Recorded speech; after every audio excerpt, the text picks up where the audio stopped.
धारावी पुनर्विकास प्रकल्प जो आजतागायत केवळ चर्चेचा विषय होता, तो आज सत्यात उतरताना दिसतोय. मात्र अशा वेळी दुसरीकडे विरोधकांकडून मात्र या प्रकल्पाच्या विरोधात आता अफवांना आणि अपप्रचाराला पेव फुटलं आहे. अशा वेळी या पुनर्विकास प्रकल्पातील सत्य बाबी नेमका काय जाणून घेऊयात आजच्या व्हिडिओतून. शासनाने जारी केलेल्या निर्णयानुसार दिनांक 1 जानेवारी 2000 पर्यंतच्या तळमजल्यावरील सर्व झोपडीधारकांना धारावीतच घर मिळेल. दिनांक 15 नोव्हेंबर 2022 पर्यंतच्या सर्व वरच्या मजल्यावरील आणि पोटमाळ्यावरील गाळेधारकांना अत्यल्प भाडं आकारून अथवा भाडे करार खरेदी योजनेत हक्काचं घर देणारा देशातील एकमेव पुनर्विकास प्रकल्प म्हणजेच धारावी पुनर्विकास प्रकल्प. भाडे तत्वावरील घरांची योजना आणि या योजनेअंतर्गत धारावीकरांना हक्काचं घर कसं मिळेल, कोणती कागदपत्रे द्यावी लागतील, याबाबतची माहिती अगदी सोप्या शब्दात पाहूयात. परवडणाऱ्या भाडे तत्वावरील घरांची योजना म्हणजे नेमकं काय? वास्तविक झोपडपट्टी पुनर्वसन प्रकल्पांमध्ये केवळ तळमजल्यावरील झोपडीधारकांचेच पुनर्वसन करण्यात येते. मात्र या योजनेत 15 नोव्हेंबर 2022 पर्यंतच्या वरच्या मजल्यावरील आणि पोटमाळ्यावरील रहिवाशांनाही पुनर्विकासात सामावून घेतलं जाणार आहे. या योजनेची मुख्य वैशिष्ट्ये कोणती तेही पाहूयात. 1 जानेवारी 2000 पूर्वीच्या तळमजल्यावरील झोपडीधारकांना धारावीमध्येच हक्काचं घर मिळेल. 1 जानेवारी 2000 ते 1 जानेवारी 2011 या कालावधीतील तळमजल्यावरील झोपडीधारकांना 2.5 लाखात हक्काचं घर मिळेल. 1 जानेवारी 2011 ते 15 नोव्हेंबर 2022 या कालावधीतील तळमजल्यावरील आणि वरच्या मजल्यावरील झोपडीधारकांना परवडणाऱ्या भाडेतत्वावरील घरांच्या योजनेचा लाभ घेता येईल. आता पाहूयात भाडे करार खरेदी योजनेत किती चौरस फुटांचं आणि कसं घर दिलं जाईल ते देखील. स्वतंत्र शौचालय असणारं 300 चौरस फुटांचं घर देण्यात येईल. सुरळीत पाणी पुरवठा, अखंडित वीज, स्वतंत्र स्वच्छतागृह असलेल्या सुसज्ज इमारतीत हे घर असेल. परिसरात प्रशस्त रस्ते, दर्जेदार पायाभूत सुविधा देखील असतील. ही घरं देताना नोंदणीकृत भाडे करार आणि घर खरेदीची नोंदणी दस्तऐवज दिला जाईल. आता प्रश्न उपस्थित होतो तो म्हणजे या योजनेतील लाभार्थ्यांना कायमस्वरूपी भाडेकरू म्हणूनच राहावं लागेल का? तर उत्तर आहे नाही. या योजनेत भाडे करार खरेदी धोरणाच्या अंतर्गत विविध पर्याय उपलब्ध करून देण्यात आले आहेत. पहिला पर्याय, 25 वर्षांपर्यंत सवलतीच्या दरात भाडे आकारले जाईल.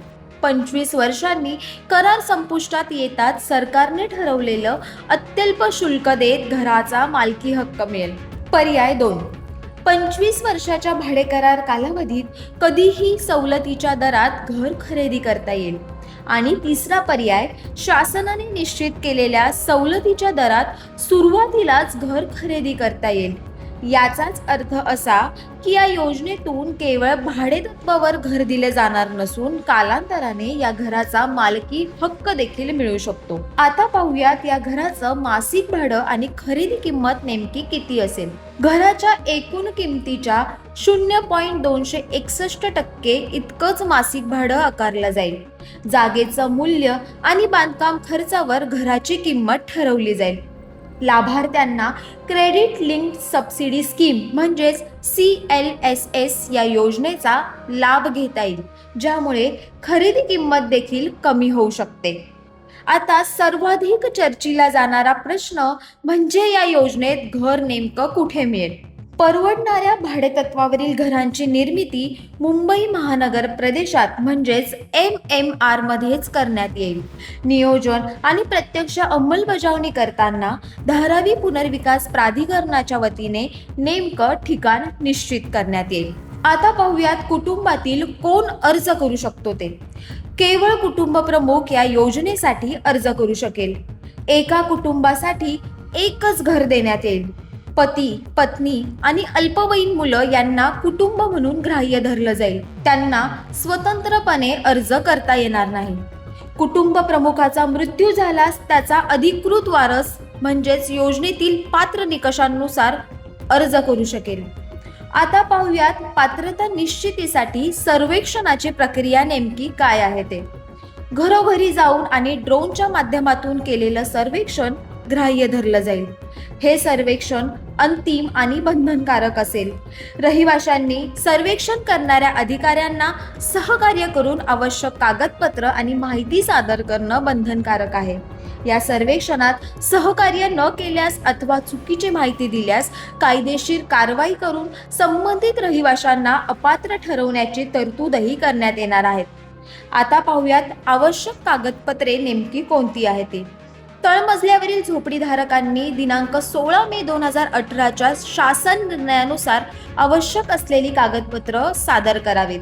वरच्या मजल्यावरील झोपडीधारकांना विजेचं बिल, भाडे करार, खरेदी करार, आधार कार्ड, रेशन कार्ड, मतदार ओळखपत्र, पासपोर्ट यापैकी कोणताही एक पुरावा ज्यावर वरच्या मजल्याचा स्पष्ट उल्लेख असेल असा सादर करावा लागेल. जर कागदपत्र उपलब्ध नसतील तर तळमजल्यावरील पात्र रहिवाशांच्या प्रमाणपत्रासह स्वयंघोषित निवेदन अथवा शपथपत्र पात्रतेसाठी सादर करणे आवश्यक आहे. अशा रीतीने धारावी पुनर्विकास प्रकल्पातील लाभार्थ्यांना परवडणाऱ्या किमतीत सुयोग्य वसाहतीत घर भाडेतत्वावर उपलब्ध करून देण्यासाठी राज्य सरकारने ही पावलं उचललेली आहे, जेणेकरून अधिकाधिक नागरिकांना त्यांच्या हक्काचं आणि सुरक्षित घर देता येईल. हा विषय आवडला असल्यास अधिकाधिक धारावीकरांपर्यंत नक्की पोहोचवा. धन्यवाद.